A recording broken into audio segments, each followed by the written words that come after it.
Bonsoir. À moi aussi de remercier cette communauté d'organisation. Je pense que c'était quand même une journée que vous voulez déjà organiser l'année dernière. Force ne pouvait pas être fait à cause du Covid. Et je pense que c'est très important qu'on ait pu la faire aujourd'hui. Le dépistage, malgré le Covid, ça reste quelque chose de très très important. Je pense que vous aurez compris ce message. Faites-vous dépister, c'est vraiment le take-home message aujourd'hui. C'est bien, c'est bien. C'est un duo, c'est un petit peu inhabituel de faire une présentation à deux.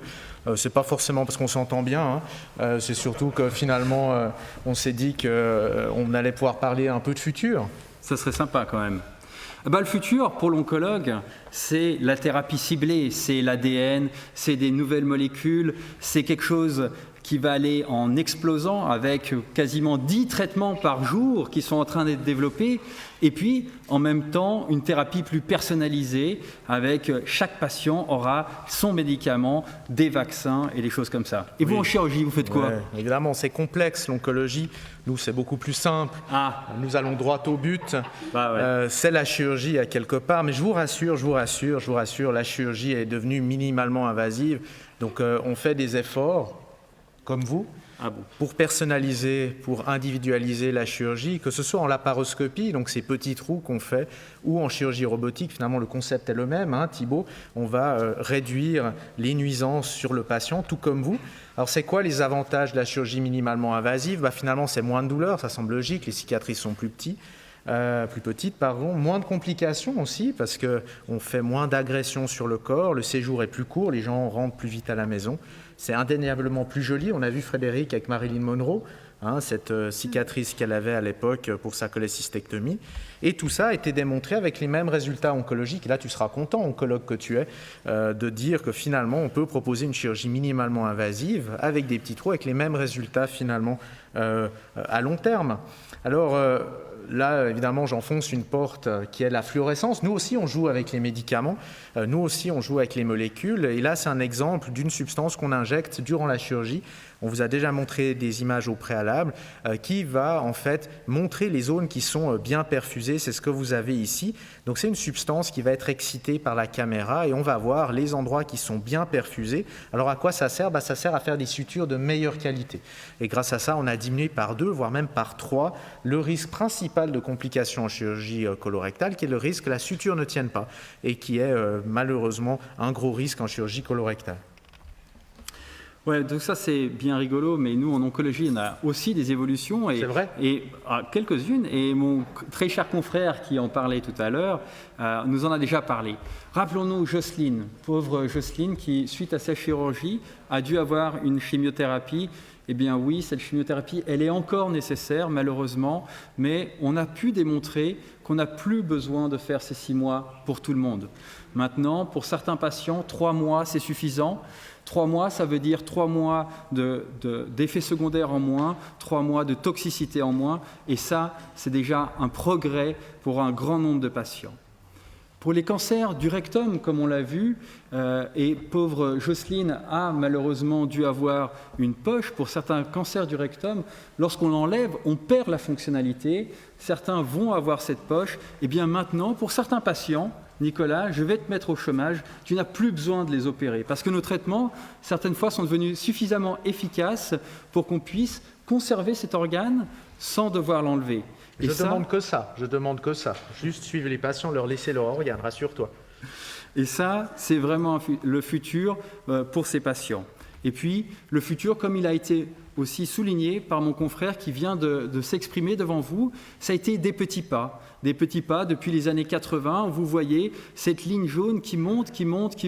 C'est la survie de nos patients, c'est la vie achetée à coup de chimiothérapie et d'autres médicaments. Et maintenant, comme il a été dit, c'est plusieurs années de vie. Vous voyez sur votre gauche jusqu'à 40 mois depuis le diagnostic. Mais ça, c'était en 2016 et les choses continuent à avancer pour ces patients. Thibaut, tu oublies de dire qu'il y a eu la chirurgie quand même ici. Ouais, c'est les cancers métastatiques. Il n'y a pas beaucoup de chirurgie pour ces patients-là. Mais le futur, c'est exactement ce que soulignait mon confrère. C'est cette médecine personnalisée, c'est d'analyser les caractéristiques de cette maladie si particulière, si personnelle. Et là, on peut voir qu'on va subdiviser cette maladie en petits groupes. Chaque petit groupe aura son traitement. Et là, quelque chose qui est tout à fait nouveau. Pour certains de ces groupes, il n'y a plus de chimiothérapie. Pour les patients avec un cancer métastatique, c'est un petit groupe qui se compose juste ici, d'environ 5% des patients. C'est la première fois que pour un cancer métastatique, il n'y a plus forcément besoin d'avoir une chimiothérapie. Et ça, c'est une vraie avancée. La majorité, malheureusement, va devoir avoir une chimiothérapie. C'est 80% de nos patients. Si on saute, si on avance encore d'une étape, eh bien, la prochaine étape pour nous, pour travailler ensemble, ce sera de te faciliter ton travail. Parce que j'ai compris... J'attends de voir. Tu vas voir. J'ai compris que de temps en temps, c'est extrêmement compliqué de faire ces sutures. Eh bien, maintenant, on sait que de temps en temps, en donnant la chimiothérapie avant, et c'est là où ça va aller, le futur, de contrôler peut-être cette maladie avant, peut-être que je peux te faciliter les choses. Tu veux dire rendre la tumeur plus petite? La rendre plus facile à extraire, de contrôler peut-être ces fameux ganglions qui sont envahis. Ça va probablement nous aider.